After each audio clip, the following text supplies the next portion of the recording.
Welcome to our DK Joshi education channel. आज हमारी इस वीडियो में हम बात करने वाले हैं कक्षा 10 की नए सिलेबस पर आधारित प्रश्नावली 2 के बारे में, जिसका नाम है बहुपद। तो प्रश्नावली को स्टार्ट करने से पहले तो हम ये देखते हैं कि सिलेबस में से क्या हटा है और क्या नहीं हटा है। तो आपकी जो प्रश्नावली है 2, उसके अंदर पहले जो प्रश्नावली थी और अब जो है प्रश्नावली, पहले प्रश्नावली थी 2.1, वो अभी भी है। उसके बाद में पहले प्रश्नावली थी 2.2, वो भी हमको पढ़नी है। और एक प्रश्नावली थी 2.3 जो हमको नहीं पढ़नी है, ये पहले सिलेबस में थी। अब सिलेबस थोड़ा कम किया गया है, तो हमारी जो 2.3 प्रश्नावली है उसको हटा दिया गया है। तो हमको सिर्फ 2.1 और 2.2 को पढ़ना है। तो हमारी इस वीडियो में आज हम बात करेंगे प्रश्नावली 2.1 के बारे में। अब देखिए प्रश्नावली जो 2.1 है उसके अंदर है क्या। पहले तो देखते हैं हमारी प्रश्नावली का नाम क्या है। हमारी प्रश्नावली का नाम है बहुपद। अब बहुपद कहते कैसे हैं?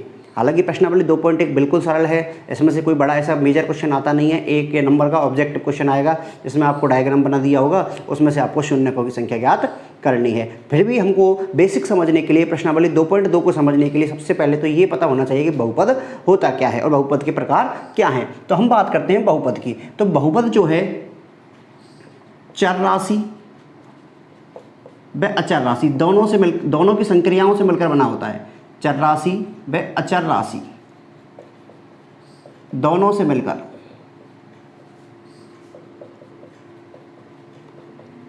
मिलकर बनता है। पहली बात तो ये कि बहुपद के अंदर चर राशि होगी और अचर राशि होगी। अब चर राशि की बात करें हम, चर राशि क्या होगी? तो चर राशि की हम बात करें जिसको इंग्लिश में बोलते हैं वेरिएबल। क्या बोलते हैं इसको इंग्लिश में? वेरिएबल। अब चर राशि वह राशि जिसका हर स्थिति में मान परिवर्तित होता रहता है, मतलब हर कंडीशन में उसका मान चेंज होता रहता है। जैसे हम बात करें x हुआ, y हुआ, z हुआ, a हुआ, b हुआ, c हुआ एंड सो ऑन। तो ऐसी राशियां जिनके मान बार बार परिवर्तित होते रहते हैं उनको कौन सी राशि बोलते हैं? चर राशि। और दूसरी राशि होती है अचर राशि। कौन सी राशि होती है दूसरी? अचर राशि, जिनको बोलते हैं हम कांस्टेंट, जिनके मान बार बार परिवर्तित नहीं होते, अर्थात जिनके मान कांस्टेंट रहते हैं, नियत रहते हैं, उनको कौन सी राशि कहते हैं? अचर राशि। तो चर राशि तथा अचर राशि से मिलकर बनी पद को क्या कहते हैं? बहुपद कहते हैं। तो बहुपद जो है चर राशि व अचर राशियों से मिलकर बना होता है। अब इसके बाद में इसकी जो महत्वपूर्ण कंडीशन है वो ये है, तथा चर राशि जो है, चर राशि की जो घात है हमेशा एक पूर्ण संख्या होनी चाहिए। हमेशा पूर्ण संख्या, चर राशि की घात कितनी होनी चाहिए? हमेशा पूर्ण संख्या होती है। अगर आपको बहुपद दिया गया है तो बहुपद के अंदर हमेशा चर राशि की घात कितनी होगी? पूर्ण संख्या होगी। जैसे मैंने एक बहुपद लिखा, फॉर एग्जाम्पल, जैसे मैंने लिखा x² + x + a। क्या लिखा मैंने? ये बहुपद लिखा। तो यहाँ पर सबसे पहले तो हमको ये पहचानना पड़ेगा कि चर कौन है। तो आपको दिख रहा है कि ये x चर है, ये भी x चर है। तो यहाँ पर हम x की घात देखें कितनी है? 2, और यहाँ पर अगर हम x की घात देखें तो कितनी है? 1। तो बिल्कुल हम कह सकते हैं कि ये बहुपद है। अब ऐसे मैंने एक सवाल और दिया, जैसे मैंने बोला x + 1, तो ये भी बहुपद है, क्योंकि यहाँ पर भी x की घात दिख नहीं रही, लेकिन हमको 1 है और 1 क्या होती है? पूर्ण संख्या। अब पूर्ण संख्या में आप जानते हो कि पूर्ण संख्या कहाँ से स्टार्ट होंगी? 0 1 2 3 4 5 और कहाँ तक जाएंगी? अनंत तक। मतलब उसकी जो घात है वो एक पूर्ण संख्या होनी चाहिए, तभी हम उसको बहुपद कह सकते हैं, नहीं तो वह बहुपद नहीं होगा। जैसे मैं बात करूँ, मैंने लिखा √2x² + 1/x। चलो अंडर रूट को भी हटा दो। मैंने क्या लिखा? 2x² + 1/x। यहाँ पर देखिए x की घात कितनी है? 2। ठीक है भाई, मान ली। अब इस चर की घात को देखें हम, इस चर की घात कितनी है? इस चर की घात अगर देखें तो सर 1 ही तो है, बिल्कुल पूर्ण संख्या, बहुपद होना चाहिए, लेकिन नहीं। देखिए कैसे बदलेंगे इसको हम, x² प्लस ये जो x की घात 1 है, जब हम इसको ऊपर ले जाते हैं घातांक नियम से, तो जो x की घात है वो क्या हो जाती है? माइनस की हो जाती है। अब देखिए यहाँ पर x की घात 2 है और यहाँ पर x की घात -1 है, और मैंने बताया था कि जो चर राशि है उसकी घात कैसी होनी चाहिए? एक पूर्ण संख्या होनी चाहिए। और यहाँ पर जबकि कैसी है इसकी संख्या? माइनस की है, जो एक पूर्ण संख्या नहीं है। अतः यह जो है बहुपद नहीं होगा। तो इस तरीके से तो हम बहुपद की पहचान करते हैं। अब बहुपद को हम व्यक्त किससे करते हैं? देखिए बहुपद को P ऑफ x किससे व्यक्त करते हैं? बहुपद को P of x। P of x का मतलब क्या है? P का मतलब पॉलिनोमियल यानी बहुपद, x का मतलब वेरिएबल। तो इसका मतलब ये हुआ कि x चर वाला बहुपद। आपके पास जो भी बहुपद होगा वो किस रूप में हो गया? मान लो एक्स चर वाले बहुपद के रूप में हो गया। अगर यहाँ पे लिखा हुआ है p ऑफ बाई, क्या लिखा हुआ है p ऑफ बाई, इसका मतलब हुआ कि बाई चर वाला बहुपद, आपका जो बहुपद है उसमें चर राशि कौन सी है, बाई है। जैसे मैंने लिख दिया, मान लो बाई स्क्वायर प्लस के 5y प्लस के 10, क्या लिख दिया मैंने, बाई स्क्वायर प्लस के 5y प्लस के 10। तो ये कौन सी चर राशि वाला हो गया, बाई चर राशि वाला बहुपद हो गया, और ये एक्स चर राशि वाला बहुपद हो जाता है। इसके बाद में आते हैं बहुपद के प्रकार। अब बहुपद के प्रकारों की हम जब बात करते हैं तो बहुपद के प्रकार में पहला प्रकार आता है अचर बहुपद। बहुपद के प्रकारों में पहला प्रकार आता है अचर बहुपद। अचर बहुपद को इंग्लिश में बोलते हैं कांस्टेंट पॉलिनोमियल। Constant polynomial. अब कांस्टेंट पॉलिनोमियल की हम बात करें, हम अचर बहुपद की बात करें तो ऐसा बहुपद जिसके अंदर बहुपद की जो घात है वो क्या हो, शून्य हो। बहुपद की जो घात है, अधिकतम घात, बहुपद की अधिकतम घात क्या हो, शून्य हो। बहुपद की अधिकतम घात कितनी होनी चाहिए, 0। तो वो कौन सा बहुपद कहलाएगा, अचर बहुपद। फॉर एग्जाम्पल हम बात करें, जैसे मैंने लिखा 3, क्या लिखा मैंने, 3, ये कौन सा बहुपद हो जाएगा हमारे पास, अचर बहुपद हो जाएगा। सर इसमें तो चर राशि है ही नहीं, सर इसमें तो चर राशि है ही नहीं, लेकिन हमको देखना पड़ेगा इसमें चर राशि है। देखिए कैसे, अगर इस 3 को मैं ऐसे लिख दूं, 3 में हमारे पास हमको चर नहीं लिखा तो ये बहुपद ही नहीं होना चाहिए आपके अकॉर्डिंग। तो देखिए 3 को मैं ऐसे भी तो लिख सकता हूँ, 3x की पावर 0, 3x की पावर 0, दैट मीन्स x की पावर 0। और हम जानते हैं कि अगर किसी भी संख्या की घात अगर 0 है तो उसकी वैल्यू कितनी होती है, 1। घातांक नियम से हम पढ़ते हैं कि अगर किसी संख्या की घात 0 है तो उसका आंसर कितना होता है, 1। तो यहाँ पर 3x की घात 0 लिख दूँ या 3 लिख दूँ, दोनों को मतलब एक ही है। तो यहाँ पर x की घात कितनी हो गई, 0, और x की घात 0 हो गई, तो कौन सा बहुपद हो गया ये, अचर बहुपद। जैसे मैंने लिखा -के√2, क्या लिखा मैंने, -के√2। तो बिल्कुल आप देखिए यहाँ भी हम क्या लगा सकते हैं, x की घात 0 लगा सकते हैं, तो ये क्या हो जाएगा हमारे पास, अचर बहुपद हो जाएगा। तो इस तरीके से संख्या जो है हमारी क्या होती हैं, प्लस की ले लो या माइनस की ले लो, क्या कौन से बहुपद कहलाती हैं, अचर बहुपद। इसके बाद में हम दूसरी बात करते हैं रैखिक बहुपद। इसका दूसरा प्रकार होता है रैखिक बहुपद। इसको इंग्लिश में बोलते हैं लीनियर पॉलिनोमियल।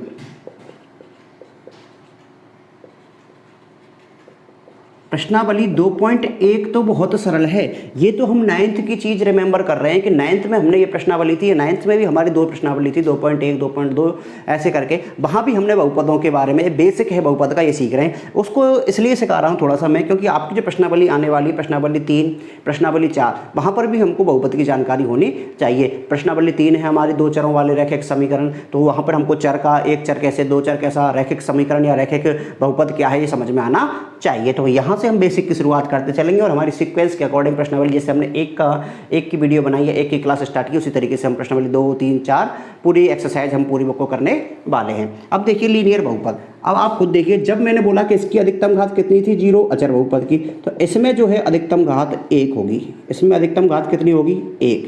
किसमें, और रैखिक बहुपद में चर की जो अधिकतम घात किसकी होती है, अधिकतम घात, चर की अधिकतम घात, किसकी, चर राशि की अधिकतम घात कितनी होती है, 1। जैसे एक इक्वेशन लिखी मैंने x + 1, एक लिखी मैंने y + 2, ठीक है। क्या लिखी मैंने, x + 1, y + 2, मैंने लिखा 3y + 3, मैंने लिखा 5x + 5x - 5। तो ये सारे हमारे कौन से समीकरण हो जाते हैं, रैखिक बहुपद, क्या हो जाते हैं, ये रैखिक बहुपद हमारे बन जाते हैं। क्या बन जाते हैं, एक चर वाले रैखिक बहुपद बन जाते हैं। यहाँ पर देखिए x की घात कितनी है, 1। यहाँ पर देखिए x की घात कितनी है, y की घात कितनी है, 1। यहाँ भी देखिए y की घात कितनी है, 1। यहाँ भी देखिए y की घात, x की घात कितनी है, 1। तो सारे बहुपद कौन से बहुपद हो गए, हमारे रैखिक बहुपद कहलाएंगे। इसके बाद में तीसरा आता है द्विघात बहुपद।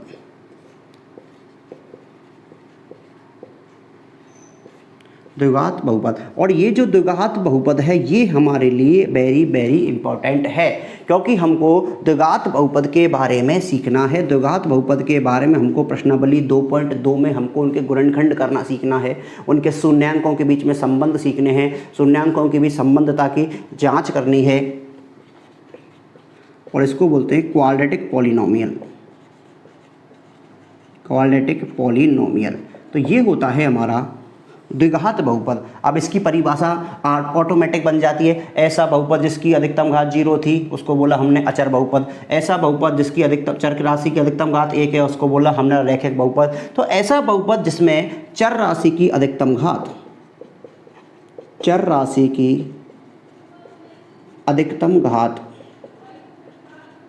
कितनी हो जाए 2, वो कौन सा बहुपद कहलाएगा? द्विघात बहुपद। द्वि यानी दो, घात यानी घात वाला, उस तरीके से नाम से स्पष्ट हो रहा, क्वाड्रेटिक पॉलिनोमियल। कौन सा बहुपद कहलाएगा? द्विघात बहुपद। जैसे मैं एग्जांपल लिखता हूँ आपके लिए 3x² प्लस के x प्लस का 1, और एक एग्जांपल लिखता हूँ मैं 5x² प्लस के 2x माइनस के 2। क्या लिखे मैंने? 3x² प्लस का x प्लस 1, 5x² प्लस के x प्लस 2। यहाँ पर हमको देखना है चर राशि की घात। यहाँ पर चर कौन है? x, x की घात कितनी है 2। यहाँ पर चर कौन है? x, x की घात कितनी है 1। तो हमको लेनी है बड़ी घात। हमको कौन सी घात लेनी है? बड़ी घात लेनी है। जैसे अब यहाँ पर तो बड़ी घात कितनी हो गई? 2, द्विघात बहुपद हो गया। यहाँ भी 2 हो गई। मैंने लिख दिया 2 माइनस का x²। क्या लिख दिया मैंने? 2 माइनस का x²। तो आप देखिए x की घात कितनी हो गई? 2। तो ये भी क्या हो जाएगा हमारे पास? द्विघात बहुपद हो जाएगा। मैंने लिख दिया √2x²। तो ये भी क्या हो जाएगा हमारे पास? द्विघात बहुपद हो जाएगा। आगे बात समझ में? तो ऐसी बहुपद जिनकी अधिकतम घात कितनी हो 2, वो कौन से बहुपद कहलाएंगे? द्विघात बहुपद। हम बात करते हैं त्रिघात बहुपद की। त्रिघात बहुपद, क्यूबिक पॉलिनोमियल। क्यूबिक पॉलिनोमियल की बात करें हम तो क्यूबिक पॉलिनोमियल के अंदर देखिए आप, जैसे बन रहा है चर राशि का 0, 1, 2। अब चर राशि की घात कितनी आएगी अधिकतम? चर राशि की अधिकतम घात अब की बार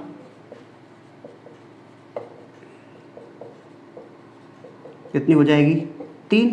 अब 3 रख दो, कोई भी चर राशि ले लो, उसकी घात कितनी लगा के लिख दो? 3। जैसे मैंने लिखा x की घात 3 plus 2x² plus x plus 1। क्या लिखा मैंने?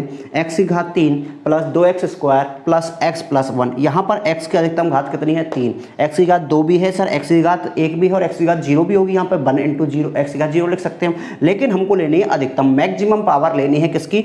वेरिएबल की। तो चर राशि की अधिकतम घात कितनी है यहाँ पर? 3। तो कौन सा बहुपद हो जाएगा? ये त्रिघात बहुपद हो जाएगा। और जैसे हम लिखें इसके 3x की पावर 30, ये भी बिल्कुल क्या हो जाएगा? त्रिघात बहुपद हो जाएगा। जैसे मैंने लिखा 5x की पावर 2, 2x² प्लस 1। तो ये भी कौन सा बहुपद हो जाएगा? हमारा त्रिघात बहुपद हो जाएगा। इस तरीके से जो बहुपद के प्रकार हैं, अचर बहुपद, रैखिक बहुपद, द्विघात बहुपद और त्रिघात बहुपद के बारे में हम सीखते हैं। तो ये हमारा बेसिक हो गया कि हमको पहचानना तो आना चाहिए कम से कम कि द्विघात बहुपद कौन सा है, त्रिघात बहुपद है या नहीं है। अब हमको पढ़ना क्या है? हमारी जो एक्सरसाइज है पॉलिनोमियल, उसमें हमको पढ़ना है पूरा द्विघात बहुपद। द्विघात बहुपद में शून्यकों की जांच, गुणन, सत्यता, संबंध, रिलेशन, उनके बारे में हमको देखना है। अब देखिए एक चीज और पढ़ लेते हैं हम जो हमारी प्रश्नावली 2.1 से संबंधित है। जैसे मैंने कहा शून्यक, क्या बोला? शून्यक, जीरोज। शून्यक क्या होता है? बहुपद का शून्यक क्या होता है? तो देखिए बहुपद का शून्यक वह मान होगा, बहुपद का शून्यक उस बहुपद का वह मान होगा या उस चर का वह मान होगा, उस मान को बहुपद के अंदर डालने पर या बहुपद में रखने पर पूरे बहुपद का मान क्या बन जाए? शून्य बन जाए। जैसा कि हम देखते हैं अभी देखिए,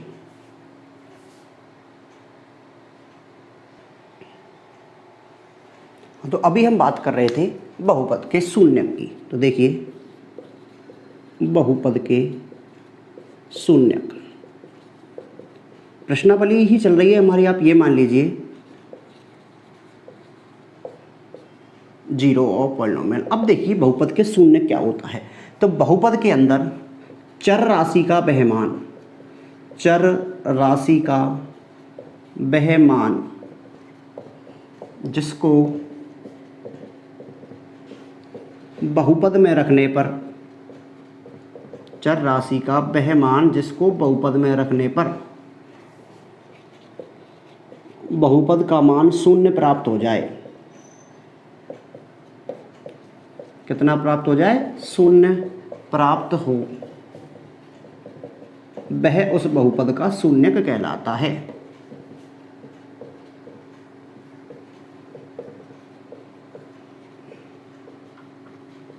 वह उस बहुपद का क्या कहलाता है, शून्यक कहलाता है। जैसे देखिए मैंने एक समीकरण लिया P ऑफ x बराबर x प्लस 4, क्या लिया हमने, P ऑफ x बराबर x प्लस 4, इधर लिया P ऑफ x बराबर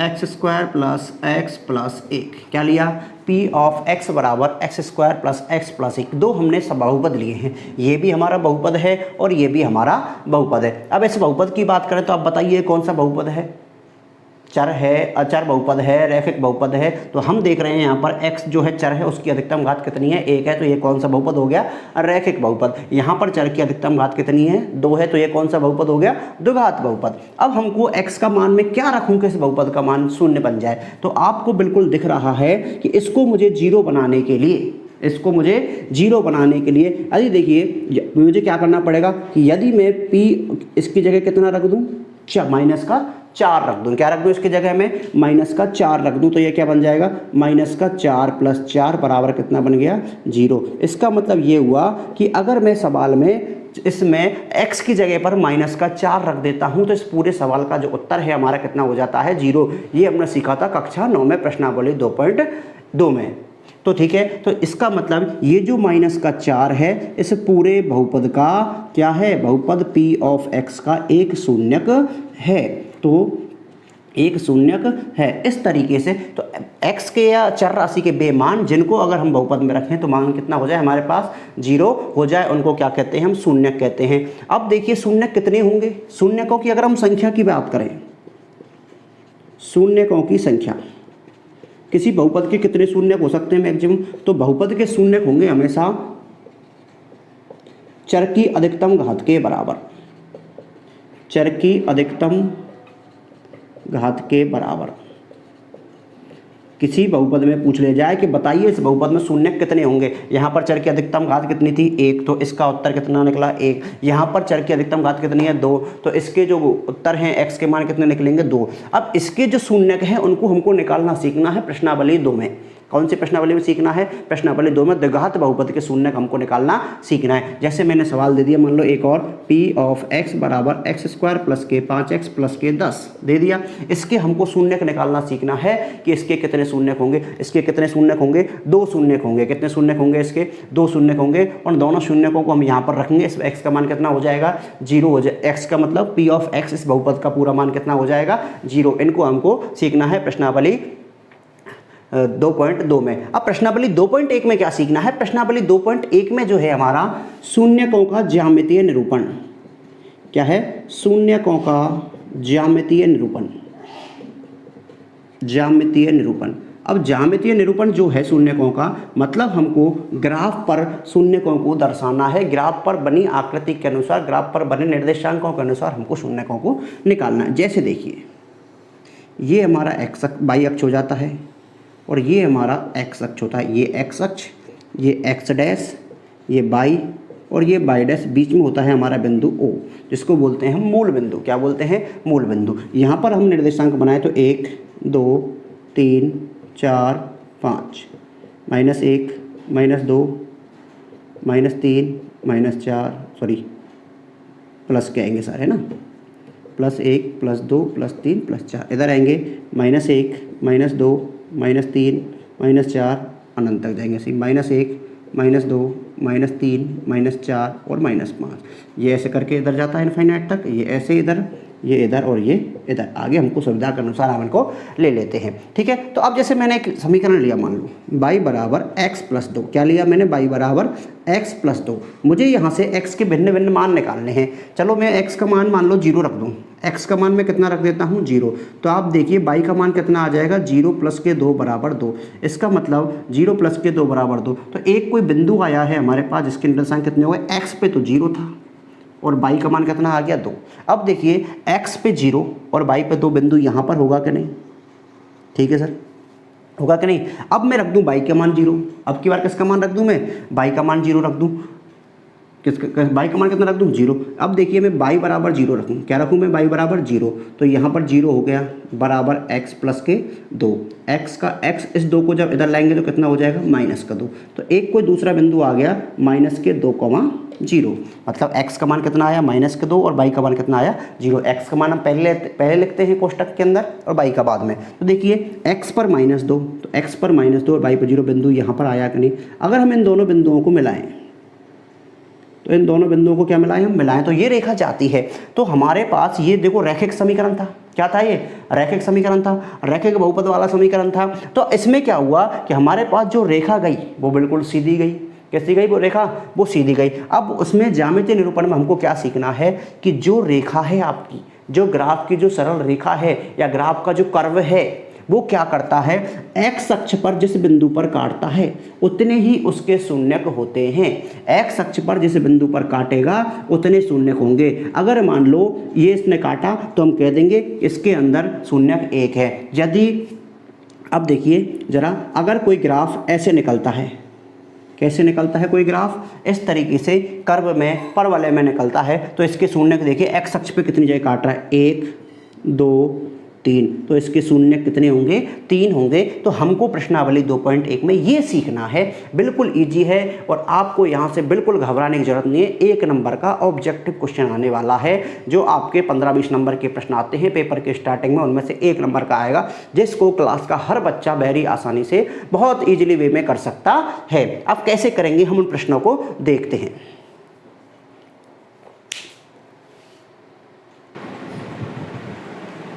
और देखिए हमारा जो 2.1 प्रश्नावली है उसका एक ही प्रश्न है, जिसके अंदर 6 प्रश्न हैं, बिल्कुल सीधे हैं, 6 सेकंड भी अगर आप देखें तो नहीं लगेगी। देखिए क्या करना है, किसी बहुपद p ऑफ x के लिए, कोई बहुपद है p ऑफ x, उसका मान y बराबर हमको px दिया हुआ है, इसका ग्राफ नीचे आकृति में दिया गया है। तो ये कुछ आकृतियां हैं आपके सामने, प्रत्येक स्थिति में हमको p ऑफ x के शून्यकों की संख्या निकालनी है। किसकी संख्या निकालनी है, p ऑफ x के जो ग्राफ बने हुए हैं उनके शून्यकों की संख्या निकालनी है। तो मैं अभी आपको बता रहा था कि जितनी जगह पर x अक्ष को प्रतिच्छेद करे वह उसके शून्यक होंगे। जैसे देखिए मैंने लिख दिया है नीचे, शून्यकों की अगर हमको संख्या निकालनी है तो क्या होगी, बहुपद का ग्राफ x अक्ष को, ये जो ग्राफ हैं, ये जो बन रहे हैं, ये रेखाएं बन रही हैं, ये जो चित्र बन रहे हैं, x अक्ष को जितने बिंदुओं पर, x अक्ष को जितने बिंदुओं पर प्रतिच्छेद करता है वह उस बहुपद के उतने ही क्या होंगे, शून्यक होंगे। जैसे देखिए हाँ, ये पहला चित्र है आपका, तो ये इस बहुपद में ये जो ग्राफ है बहुपद का, ये ग्राफ है, देखिए आप, ये बहुपद का ग्राफ है। इस x अक्ष को कितनी जगह पर प्रतिच्छेद करता है बताइए, कर रहा है क्या, x अक्ष कहाँ है हमारा, x अक्ष ये रहा हमारा, x अक्ष कहाँ है, x लेके x डैश तक ये अक्ष है। क्या ये किसी बिंदु पर प्रतिच्छेद कर रहा है इस ग्राफ को, सर ये एक भी बिंदु पर इस ग्राफ को प्रतिच्छेद नहीं कर रहा है। इसका मतलब इस वाले बहुपद का शून्यक जो है कितने होंगे, 0। शून्यकों की जो संख्या है यहाँ पर कितनी होगी, 0 होगी। शून्यकों की संख्या कितनी होगी यहाँ पर, 0 होगी। क्यों, क्योंकि ये जो रेखा है वो रेखा x अक्ष को किसी भी बिंदु पर प्रतिच्छेद नहीं कर रही है। अब इसकी बात करते हैं हम, देखिए ये जो हमारी आकृति बनी हुई है यहाँ से लेकर यहाँ तक x अक्ष, ये देखो ये कौन सा अक्ष है, y अक्ष है। y अक्ष से हमको कोई मतलब नहीं है, हमको किस अक्ष से मतलब है, x अक्ष से। तो देखिए x अक्ष पर कौन सी कितनी जगह प्रतिच्छेद कर रही है, एक जगह। x अक्ष पर कौन सी जगह प्रतिच्छेद कर रही है, इस वाली जगह पर। इसका मतलब इसमें शून्य के कितने होंगे, शून्य होगा इसका 1।